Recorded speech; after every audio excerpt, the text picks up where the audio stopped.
En el 2008, en un periodo de 60 días, casi quiebra la economía. Tuvieron que empezar a dejar gente fuera porque había una crisis financiera. ¿Cuál fue el detrás de la crisis y por qué sucedió? Bueno, la crisis funcionó variasmente porque había mucha especulación en un tema de Wall Street, de derivatives. ¿Qué te motivó a iniciar en una carrera financiera cuando eras joven? Mi papá estuvo en la banca 54 años. ¿Qué es el soft landing para las personas que no están familiarizadas con la economía? Soft landing es que si uno compara lo que pasó en el 2008, nosotros tomamos préstamos algunas veces de 2%, 1.8%. Todo el mundo habla del precio de los huevos, ¿no? Que el precio de los huevos ha subido 60%. ¿Qué consejo le darías a las personas que buscan entrar en el mercado de bienes raíces de aquí de la Florida?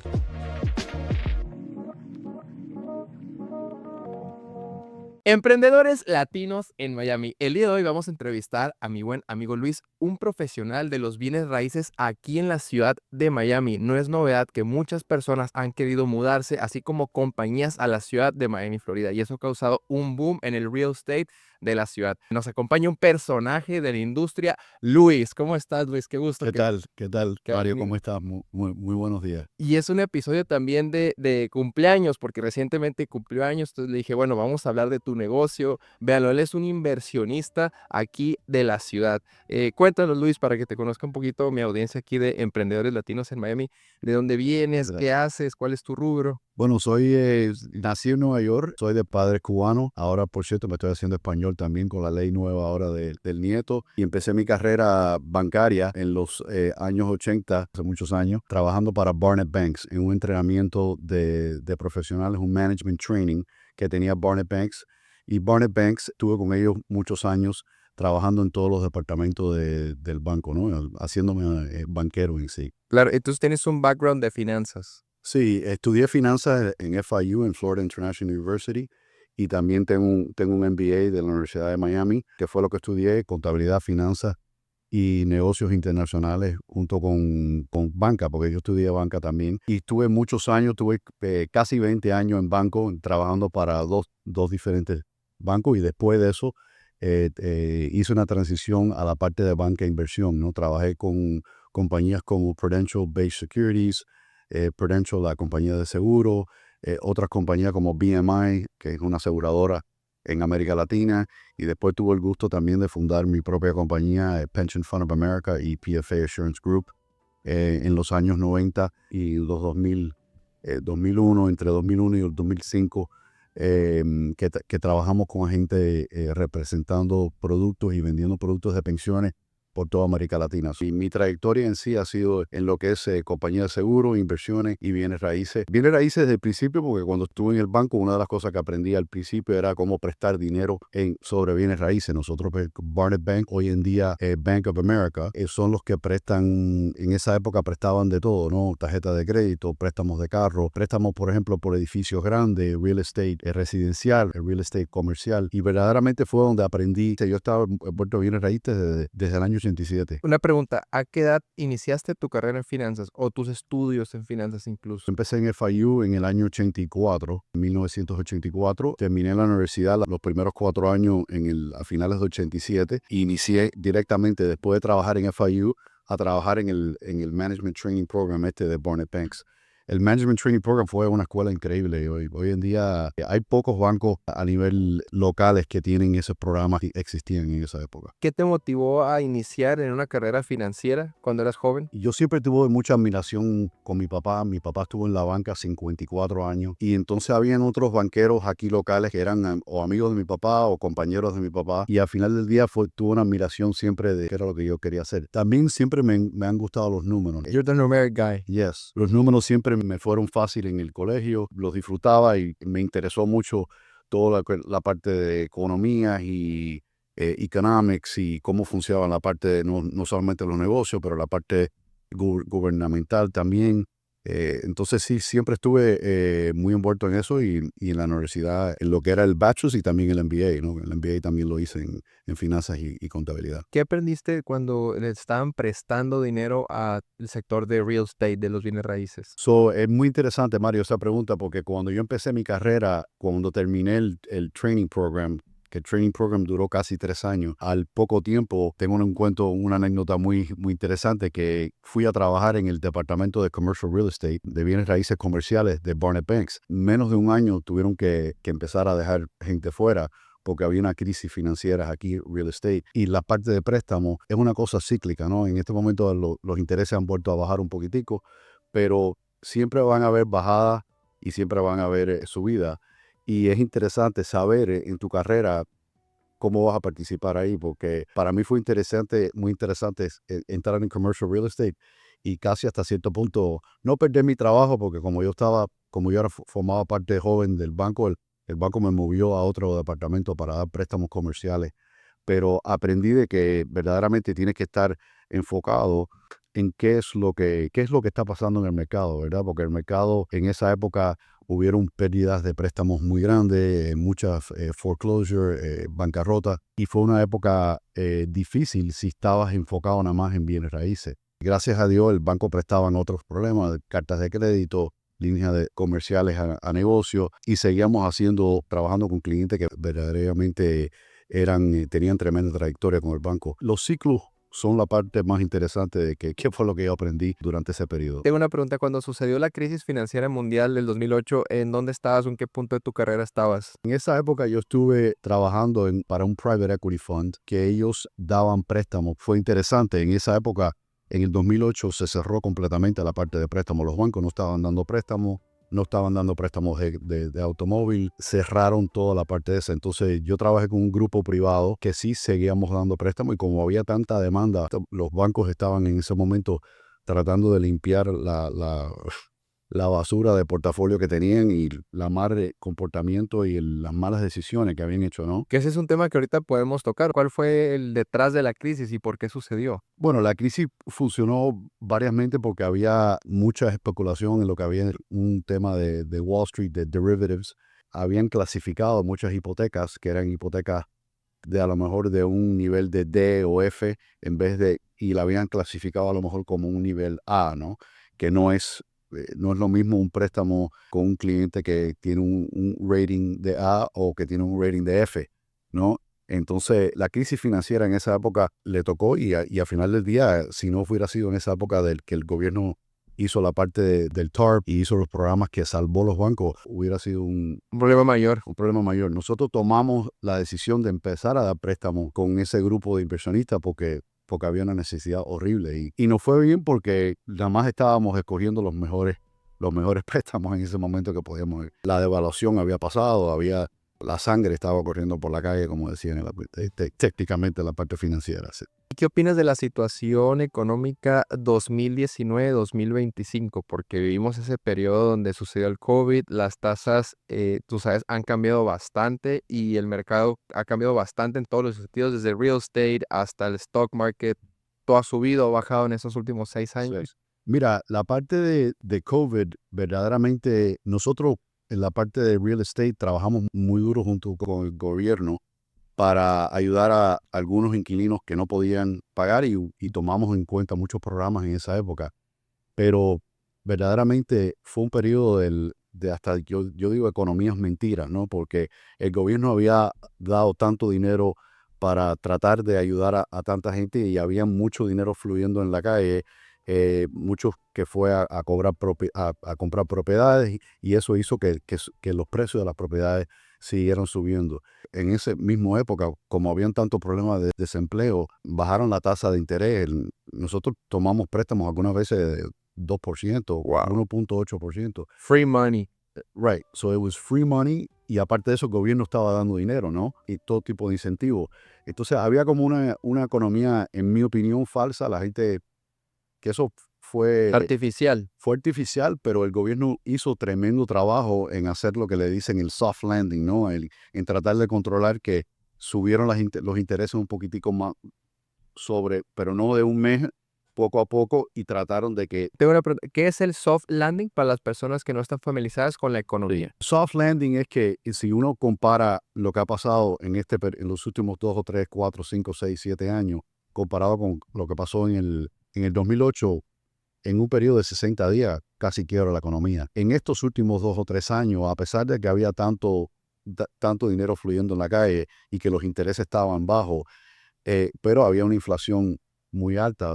Todo el mundo habla del precio de los huevos, ¿no? Que el precio de los huevos ha subido 60%, 70%, dependiendo a quién se lo preguntas, pero la idea es de que el gobierno, el Fed, que es el banco central de nosotros aquí en los Estados Unidos, hizo tremendo trabajo en subir los intereses de hipotecas de todo tipo poco a poco. Ese mismo interés que, que estaba en el 1.5 al terminar 2 o 3 años, estaba ya en un 7, un 8. Hoy en día han bajado un poquitico más, están en un 5, que verdaderamente es un poquitico más normal, ¿no? Porque no es normal o verdadero tener un interés de 1.5% en una hipoteca o para un negocio, y tampoco es normal tenerlo el 18, ¿no? Porque entonces no pueden 18% como pasó durante la época de Carter hace muchos años. Pero la idea es que el gobierno trabajó para que los intereses subieran poco a poco y que la economía se normalice un poco por todo lo que pasó durante el periodo de COVID, ¿no? Claro. ¿Cómo afectan las tasas de interés en una economía? La respuesta más fácil es que es el costo de dinero, ¿no? Entonces, si el costo de dinero supera ciertos negocios, si, por ejemplo, en el caso de bienes raíces, hay propiedades de edificios de apartamentos, por ejemplo, de edificios comerciales, que el negocio sí funciona a un precio X, a una tasa, por ejemplo, del 4%, pero a lo mejor si el interés está a un interés de un 9%, ya ese negocio no funciona, No es entonces rentable. no es rentable. Entonces, el gobierno trata de controlar eso para que sí haya flujo de negocio, sí que haya movimiento con las propiedades, pero que tratan de buscar el equilibrio ese con los intereses. El problema de los intereses es que si los intereses están muy bajos, los precios de los bienes raíces suben mucho, entonces hay como inflación.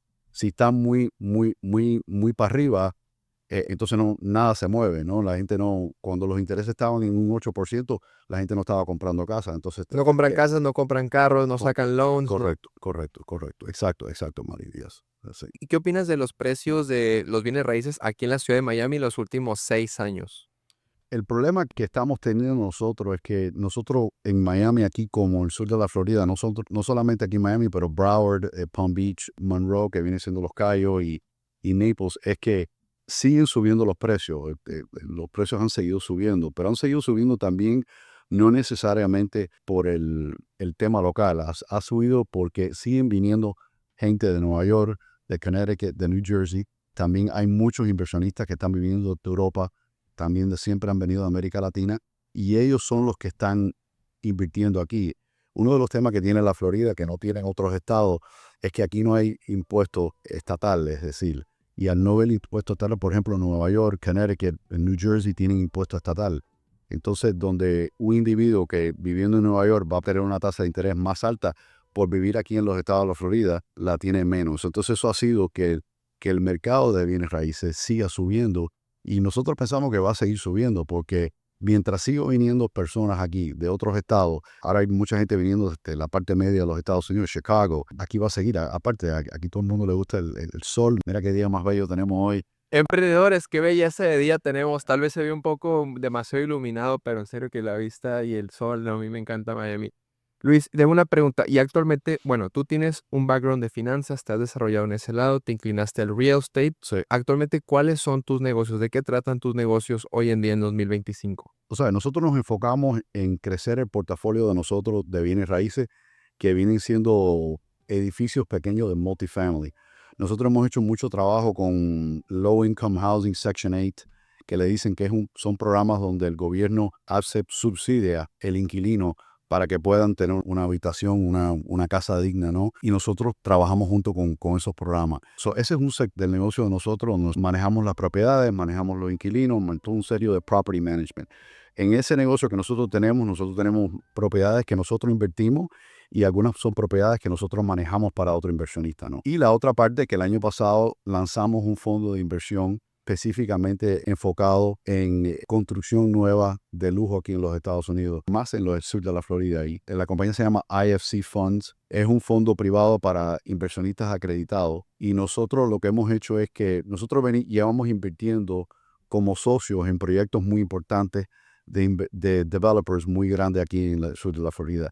El que tenemos en este momento, por ejemplo, es el Icon de Hollywood. Está al lado del Diplomat Hotel. Muchos conocen el Diplomat Hotel en la parte de Hollywood section. Entonces, la parte esa es de nosotros. Ya invertimos en ese proyecto y nosotros estamos dejando a través del fondo de nosotros acreditado después que pasan toda la parte esa de calificación, invertir en eso. Y los retornos verdaderamente con esos grupos han sido espectaculares. Entonces, Luis, me comentabas que tienes un fondo en donde inversionistas acreditados pueden acceder a los proyectos que están desarrollando. Es correcto, a los proyectos. Los proyectos estos son proyectos, por ejemplo, en este caso, Icon Beach va a tener 350 unidades. Son 350 unidades en el lado del Intercoastal, de donde está el Diplomat Hotel. Estas unidades va a ser lo que le dicen un condo hotel. ¿Qué es lo que dice? Eso le da el dueño la oportunidad de comprar un apartamento completamente amoblado. Cuando lo está usando, lo puede venir aquí a Miami y lo usa o se lo puede prestar a un hijo o una hija, a un socio. Si ellos desean, pueden ponerlo en lo que le dicen el rental pool y ellos alquilan el mismo hotel, el Diplomat Hotel se ocupa de alquilar el apartamento. Son habitaciones, se empiezan desde estudios hasta 3 cuartos y 3 baños, ¿no? Oye, está muy interesante. ¿Cuáles son Sí. las medidas aproximadas de los estudios, de los... Tienen casi 1,000 pies cuadrados y entonces las unidades más grandes van hasta 2,800 pies cuadrados, 3,500 pies cuadrados. Nosotros tenemos todo un paquete, ¿no? Que si los inversionistas de nosotros están interesados, les mandamos. Al final del día, muchos de estos proyectos son lo que le dicen private equity, ¿no? Entonces no es para todo el mundo porque no es una oferta pública, porque los inversionistas tienen que pasar como si fuera un filtro de probar que son acreditados. ¿Cuáles son los filtros para que un inversionista sea acreditado y poder comprar bienes raíces en tu proyecto? Los acreditados, el gobierno explica que tienen que tener un ingreso mínimo y un cierto número de activos, que eso nosotros podemos ayudarlos a ellos cómo llegar a eso. Y muchos de ellos son inversionistas acreditados, pero a lo mejor nunca han estado expuestos a este tipo de proyectos. Y después el segundo paso es la parte de llenar todos los papeles y la parte de inversión. La inversión mínima en el proyecto este son de $250,000. Un tiempo como entre 3 y 4 años, porque inmediatamente que terminen el edificio, o sea, que es la construcción, en este momento estamos en el periodo de pre-construction, ¿no? El pre-construction, nos están planeando, están con la ciudad, ya está todo verdaderamente aprobado, entonces empieza el periodo de construcción, ellos terminan la construcción y después pasan a la última fase, que es la parte de cierre. Todos los individuos que han comprado preconstrucción unidades, pasa a la parte de cierre y ahí es cuando los inversionistas empiezan a recibir no solamente los retornos preferidos, que vienen siendo entre un 6 y un 10% durante el periodo de pre-construction y construcción, y después la parte de retorno de la ganancia, ¿no? Que pueden ser 2 veces lo que invirtieron, 3, 4, hasta 5 veces el capital que invirtieron. O sea, eso quiere decir que el valor de la propiedad puede subir un 5x a través del tiempo. El valor de la inversión, porque verdaderamente ellos están invirtiendo en el proyecto, ellos no están comprando unidades en el de eso. Ha habido un poquitico de confusión, sí, de misconception, de confusión entre invertir en este tipo de proyectos como pre-construction, es decir, que compran 1, 2, 3, 5 unidades que dan un depósito, y lo que hacemos nosotros, que nosotros somos socios en el proyecto con developers como The Related, Guild Desert, y en este caso que está BH Developers también, que son desarrolladores más grandes, verdaderamente, que en los Estados Unidos son uno de los más grandes. Y aquí en Miami llevan más de 40 años haciendo proyectos como The Regis, The Icon, Brickell, que es hicieron el Icon. hicieron el Icon. Que de hecho se ve, Sí, no sé si lo vayan a ver emprendedores, pero aquí está justo, es un edificio súper elegante, súper enorme. ese edificio, ese proyecto fue 1,200 unidades de apartamento que ellos hicieron, todo al mismo tiempo, que son varios edificios, pero ellos verdaderamente es la seguridad que nos da a nosotros invertir en estos proyectos. Nosotros llevamos muchos años invirtiendo en estos proyectos, pero de forma directa. Esto no, después de trabajar con ellos a través de tantos años, ellos nos dan la bendición de nosotros poder ofrecerlo al grupo de inversionistas de nosotros, que han invertido en muchos casos en otros proyectos, ¿no? De edificios, como te dije, de Section 8 o de bajos recursos, otras propiedades que nosotros verdaderamente tenemos el portafolio es una mezcla, ¿no? Porque tenemos comercial, tenemos centros de shopping centers, tenemos multifamilies, tenemos vacation rentals también. Pero el enfoque es de invertir en programas de construcción nueva. Es súper dinámico. Lo que pasa es que típicamente ha sido para nada más inversionistas muy grandes, ¿no? Porque los mínimos para invertir en este tipo de proyectos son millones de dólares y por eso la oportunidad es tan buena, ¿no? Porque nosotros le estamos dando acceso a estos inversionistas a un proyecto que verdaderamente no tienen, porque ellos no aceptan inversionistas de $250,000. El mínimo muchas veces en este tipo de proyectos son de 5, 7 o de $15 millones. Para entrar. Para entrar, que típicamente se hacen con compañías institucionales, compañías de seguro, otros fondos de inversiones que invierten como los de nosotros. Inversionistas institucionales. Correcto. ¿Qué es un inversionista institucional para las personas que no saben aquí en el público? La diferencia verdaderamente, la forma más fácil de decirlo es decir, por ejemplo, un banco o una compañía de seguro son inversionistas institucionales. Típicamente son los que están en ese negocio, tienen acceso a capitales muy fuertes y pueden invertir en bolsa, pueden invertir en bienes raíces, pueden invertir. Nosotros, por ejemplo, somos inversionistas acreditados, pero a la vez pudiéramos calificar como institucional porque es lo que hace la compañía. No, al final del día es el tamaño, que tengan acceso a capital, a diferencia a un inversionista que le dicen retail, ¿no? Que es como una pareja o un inversionista individual, donde ahí hay requerimientos mucho más grandes por el gobierno americano, el Securities and Exchange Commission, para divulgar ciertas cosas que van a pasar y no pasar. Porque acuérdate que estas inversiones tienen alto riesgo, no tienen liquidez, son técnicamente especulativas y verdaderamente el inversionista chico o el inversionista retail o el que no es institucional, hay que informarle mucho más importante porque a lo mejor ellos no tienen el conocimiento que tiene un inversionista institucional. Claro, sí, están expuestos. They got more exposure. They have more exposure and there's a bigger responsibility. Hay una responsabilidad mucho más grande del lado del developer, del private equity, del grupo de private equity, para hacer eso y para ofrecer ese tipo de cosas. Hay que saber lo que uno está haciendo y es una clasificación completamente directa, diferente. ¿Cuál ha sido el reto más grande que te has enfrentado en tu trayectoria como financiero, banquero y real estate? El reto más grande, sí. A mí me ha pasado varias veces, ha sido la parte regulatoria de las leyes de cómo invertir y qué es lo que se puede decir y qué es lo que no se puede decir. La parte importante que cómo lo hemos superado ha sido a través de un equipo muy, muy bueno, como abogados, contadores, otros socios que yo he tenido en el negocio que tienen tremendo conocimiento y saben cómo presentar las cosas. Pero muchas veces los obstáculos que ponen, algunas veces el gobierno, algunas veces son la industria, ¿no? Que ponen para poder lanzar ciertos productos de inversión, ha sido challenging, pero lo hemos superado, gracias a Dios. Y la otra cosa es enterarnos. Nosotros hacemos mucho trabajo, por ejemplo, cuando hace muchos años y nos ingresamos en el negocio de Section 8, que es la parte de proveer subsidios a los inquilinos, contratamos a gente, pedimos que nos dieran material, pagamos por una educación para aprender los programas, que eso es lo que yo creo que nos hace a nosotros diferentes como compañía y como inversionistas, que verdaderamente tratamos de averiguar la información, aunque la que tengamos que pagar muchas veces y tengamos que aprender con golpes duros, pero se aprende, ¿no? Esa es la parte. Por un edificio que se cayó aquí en Miami, ¿no? Correcto, sí, que fue una situación horrible donde murieron muchas personas que vivían en el edificio porque pasó muy temprano por la mañana. Eso ha hecho que la Florida en sí, el estado completo, verdaderamente analice y vea que si un edificio tiene 40, 50, 60 años. ¿Cuáles son las principales razones por qué una persona vende o una institución vende su real estate? En la parte comercial se vende porque eso fue el plan, ¿no? Nosotros muchas veces compramos ciertas propiedades. ¿Por qué están baneando Airbnb aquí en Miami? Antes, cuando no había Uber, nada más podías usar un taxi. Entonces los taxis empezaron a cambiar las leyes y tratar de fajarse con los Ubers. Aquí pasó igual. No habían leyes para lo que era Airbnb. ¿Qué consejo le darías a las personas jóvenes que están buscando entrar en el mundo de las inversiones en bienes raíces? Mira, yo te diría de que 2 consejos. El primer consejo es prepararse y leer bastante y empaparse. Y el otro es...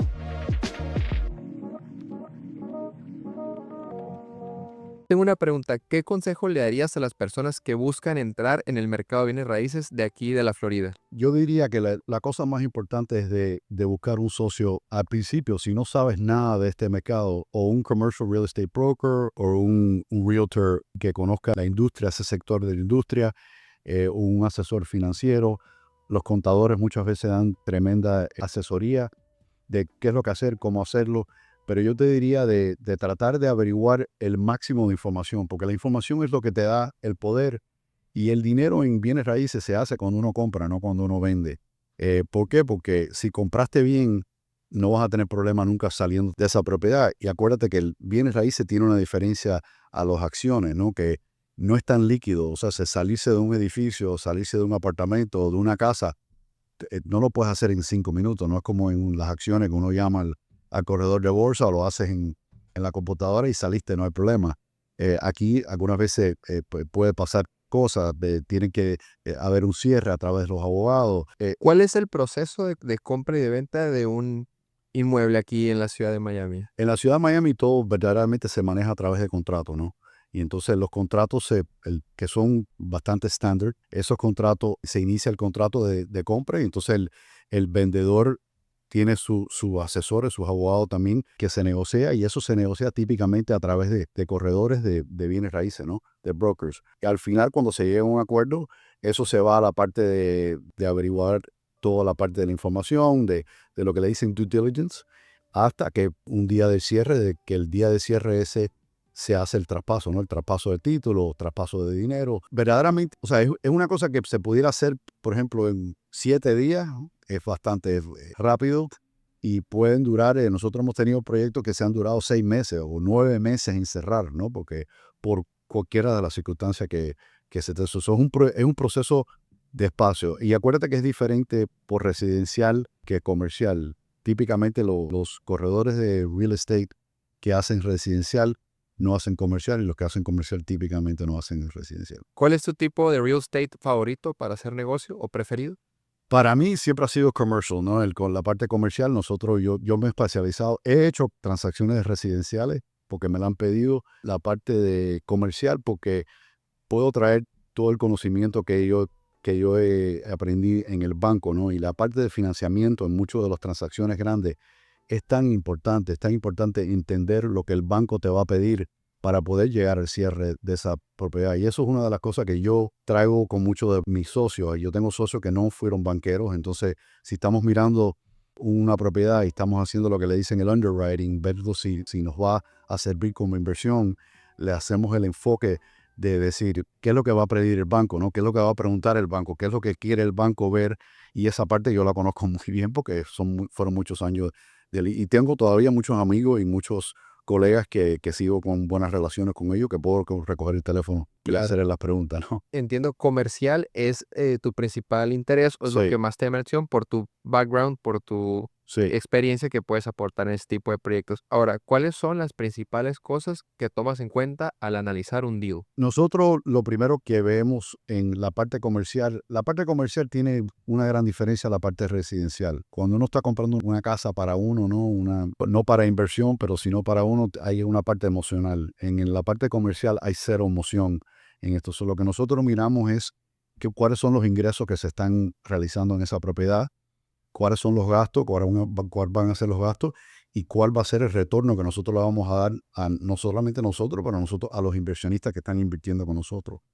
Y entonces muchas veces nosotros vemos aquí, no solamente aquí en Miami, pero en otros mercados que han estado calientes, como le dicen, que los precios han subido, como Texas, en Las Vegas, California, Nueva York, ese tipo. Y miramos la propiedad y si la propiedad no va a estar dejando el target, ¿no? Del rendimiento de lo que nosotros estamos buscando, nosotros no invertimos en esa propiedad. Pero el target para nosotros es lo que le dicen el ROI, el retorno, el porcentaje de retorno de capital. ¿Y qué es lo que vamos a hacer? Que vamos a aguantar esta propiedad por siempre, vamos a comprarla y arreglarla y la vamos a revender. La idea es tener la estrategia de lo que nosotros estamos haciendo desde el principio.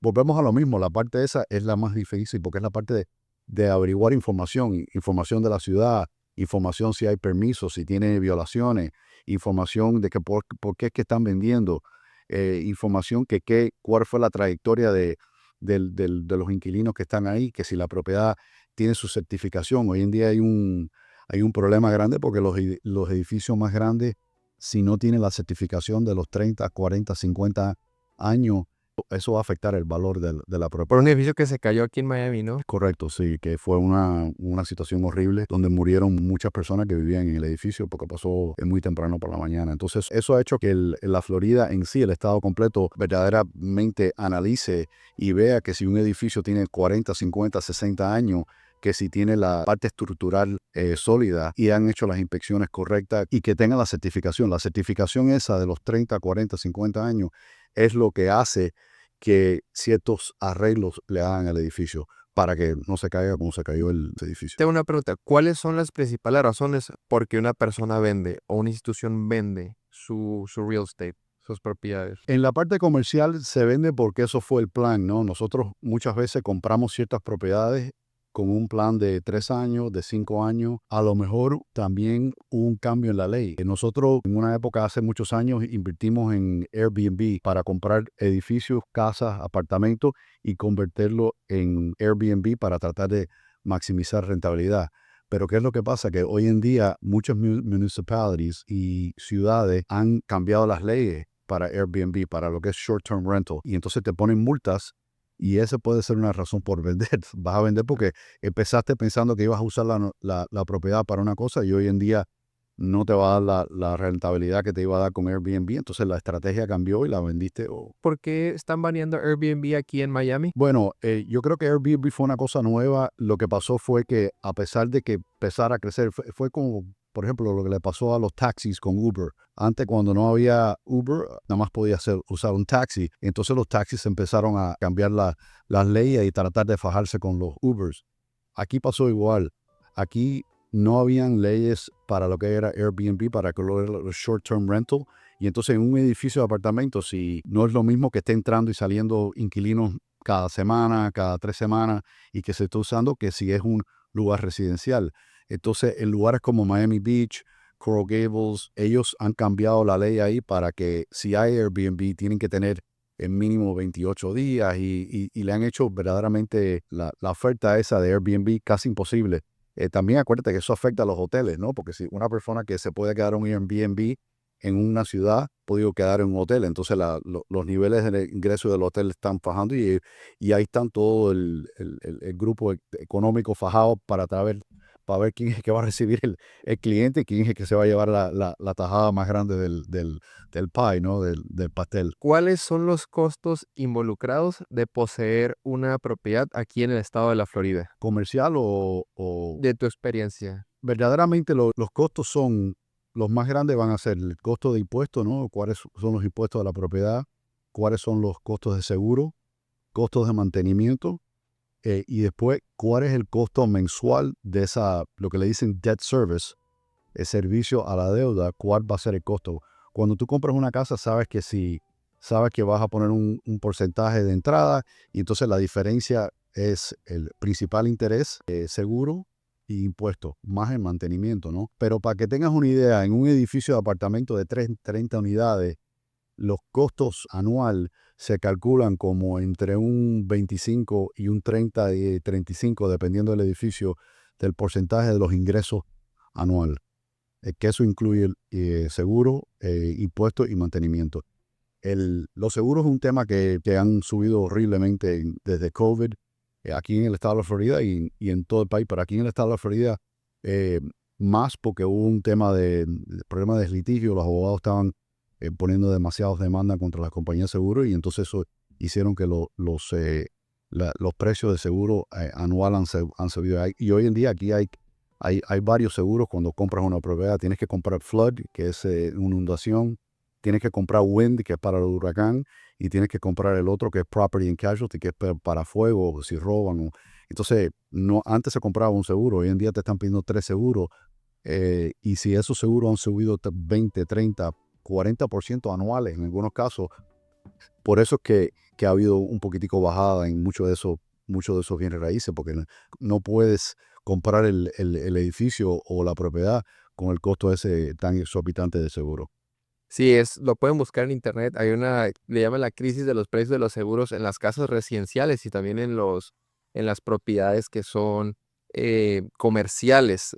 Sí. El costo del seguro se está encareciendo en parte debido a la mitigación. Se habla también de otros temas como que el Estado está más expuesto a fenómenos naturales y eso causa que los precios de los seguros suban. Yo te puedo poner un ejemplo vivo de nosotros, que es en un edificio que nosotros manejamos y somos inversionistas. En un año, de un año para el otro, el precio del seguro en ese edificio subió un 70%. Y nosotros en ese momento tuvimos que negociar con el banco porque el edificio iba a perder dinero ese día si pagábamos el seguro. Entonces hubo una negociación, una mitigación, pero es un tema sumamente delicado y la parte importante es que si tienes un préstamo con un banco comercial, ellos te requieren tener el seguro. Y si no lo pones, ellos también te ponen un seguro que le dicen un forced place, que es exorbitantemente caro y no factible. Y entonces el negocio de real estate, el negocio de commercial real estate, es de ganar dinero, de no perder dinero. Entonces, si tienes un edificio que por un tema de seguro va a perder dinero, es un tema muy delicado, Mario. La verdad que es súper desagradable, pero sí, está pasando como tú estás diciendo en todo el estado de Florida. Tema súper interesante que tocamos en tu oficina aquel día. Por ejemplo, por donde yo vivo, que es cerca de aquí, hay literalmente 15 edificios en fila, uno tras otro, y todos son enormes para los lados y para arriba. Digo, qué locura. O sea, la cantidad de vivienda y también oficinas que están haciendo en la ciudad al mismo tiempo, para mí, o sea, es una locura. En el 2021, el condado de Miami-Dade hizo un estudio y lo que hicieron un cálculo, y no me acuerdo el número exacto, pero había una deficiencia. Yo creo que era que entre 20 y 30,000 unidades que iban a hacer falta, que iba a haber una demanda para vivir, para viviendas, mudándose gente, siguen viniendo familias jóvenes para acá. Entonces hay una demanda tan grande y eso por eso es que estás viendo ese esfuerzo, porque la ciudad y el condado ha tratado y las diferentes municipalidades han tratado de llenar el vacío ese de vivienda. Más que vivienda donde una pareja joven o puedan vivir, porque hoy en día sí, sabemos que hay bellezas, mansiones y casas grandes, pero verdaderamente cuando uno está empezando, arrancando su carrera o está empezando una persona joven que están haciendo una familia, no van a vivir en una casa esas grandes. Están buscando un lugar bueno para alquilar y por eso que estás viendo los edificios tan grandes, esos que vimos y que todos están alquilados. Yo no sé si tú has visto, pero todos. Es un tema súper interesante, presten atención. Cuando yo paso por todos esos edificios enormes, están unos letreros que dice lease, que quiere decir renta. Y a mí me llama la atención porque yo he marcado al número de teléfono y me dicen, ningún apartamento se vende, todo de renta. Y entonces le pregunté aquí al experto de los bienes raíces, ¿por qué tantos edificios de tantos pisos son 100% renta? Me llama demasiado la atención. ¿Qué está pasando detrás de eso? Bueno, detrás de esto es el rendimiento, ¿no? Como inversionista institucional, comercial, lo que estás viendo es que si hay una demanda para hacer un edificio de 200 unidades donde vas a pagar un averaje de renta de $2,300, dependiendo la zona, todos esos ingresos que están realizando las compañías. Entonces, sigue siendo una demanda increíble para eso y la gente joven y quieren vivir en edificios nuevos, no quieren muchas veces vivir en edificios viejos y esos edificios, muchos de ellos son viejos, digo, nuevos, lo que estamos hablando, que son bellos, tienen todas las cocinas nuevas, tienen gimnasio, tienen ciertos amenities, ¿no? Que da gusto vivir ahí, a pesar, comparado con un edificio viejo que a lo mejor no va a tener ese tipo de cosas. El que vivo se inauguró en el 2021. Hay un tema que tocaste muy interesante que los developers de esos desarrollos lo que hacen es levantar el edificio y luego lo venden. Sí. ¿Cómo funciona eso detrás con los fondos de inversión que compran los edificios y cobran las rentas? ¿Cuál es el negocio del developer si no es quedarse con un So, edificio? hacer un edificio de apartamento, obviamente es un tema especulativo, ¿no? Pero hacer un edificio de apartamento tiene el costo de la propiedad de la tierra, tienes el costo de la construcción y después tienes el costo de estabilizar ese bien. Por decir cualquier cosa, si son 150 unidades, no vas a alquilar las 150 unidades inmediatamente el día después que terminaste el edificio.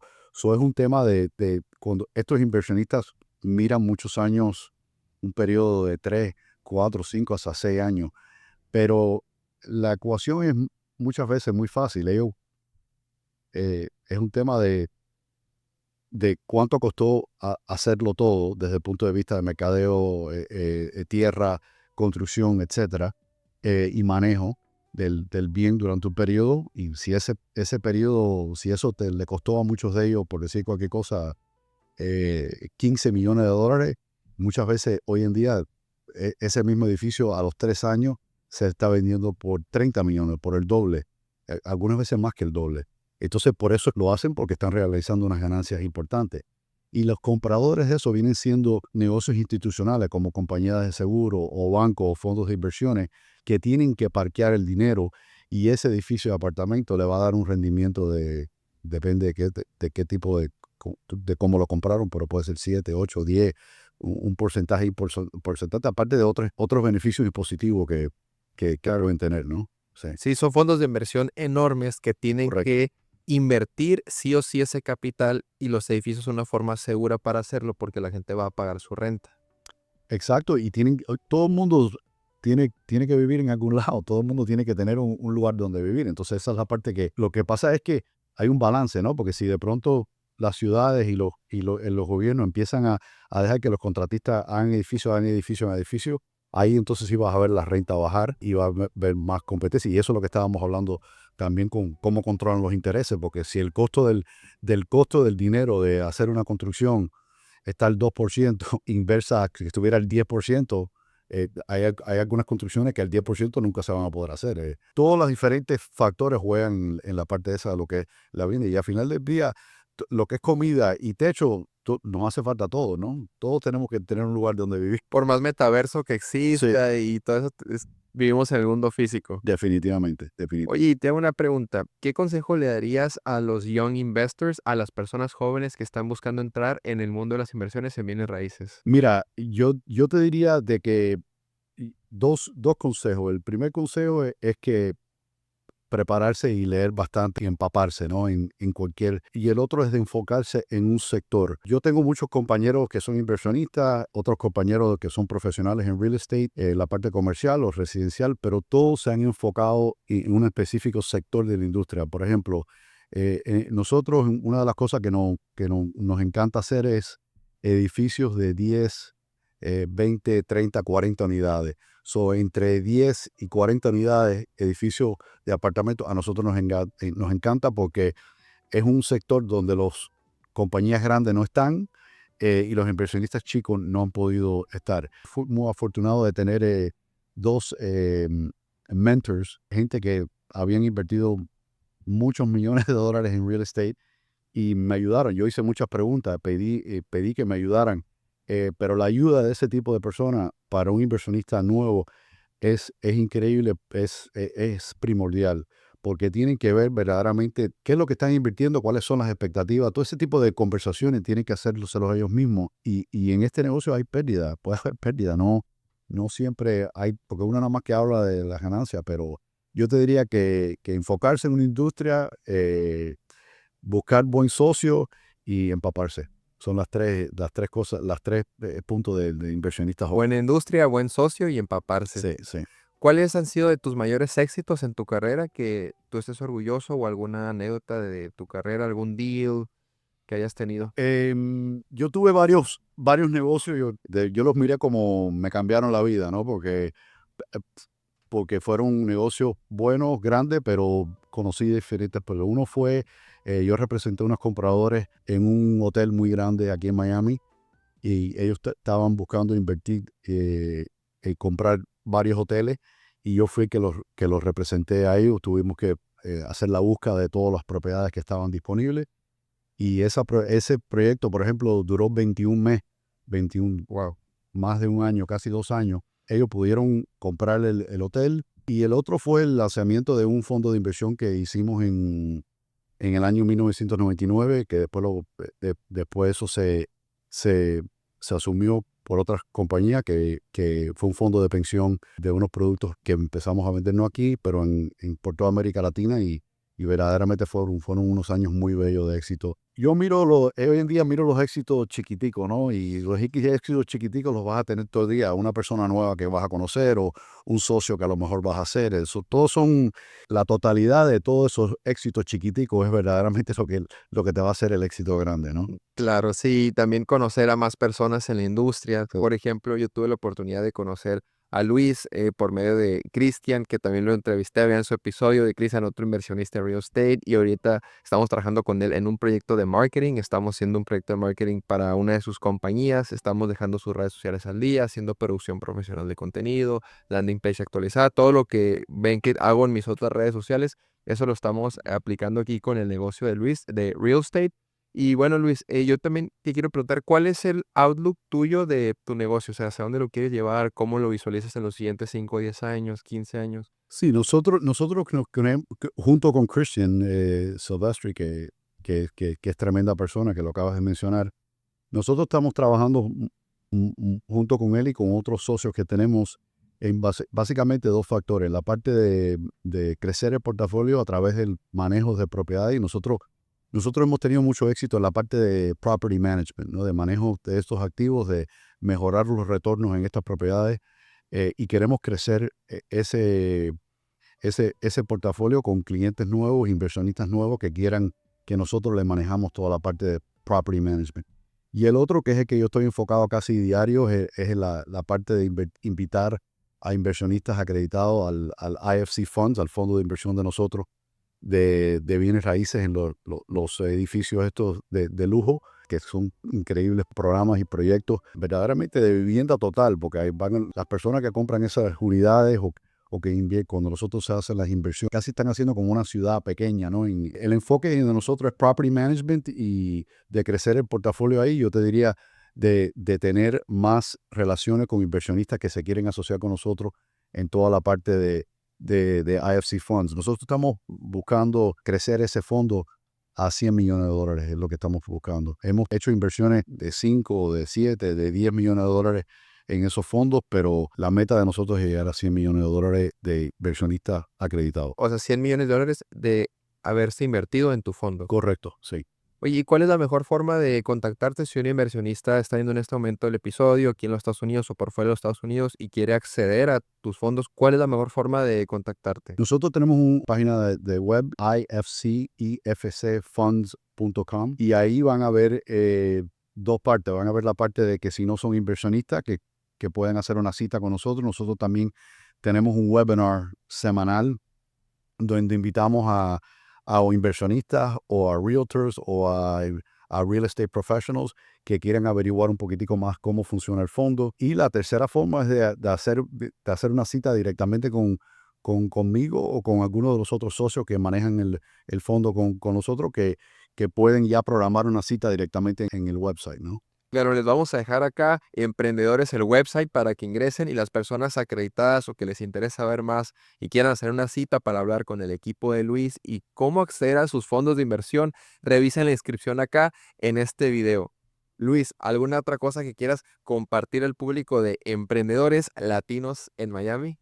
No, Mario, la verdad que lo que te quería dar las gracias hoy por invitarme. Nosotros estamos muy contentos de estar asociados con tu compañía porque verdaderamente el producto tuyo que tú nos das a nosotros y a otras compañías que nosotros hemos estado trabajando con ellas, te hemos traído el servicio tuyo y lo que tú provees es primordial, es espectacular y muy orgulloso y muy contento de seguir trabajando contigo. Y muy contento de tener invitados de tanto prestigio como Luis el día de hoy en Emprendedores Latinos en Miami. Muchas gracias. Gracias a ti.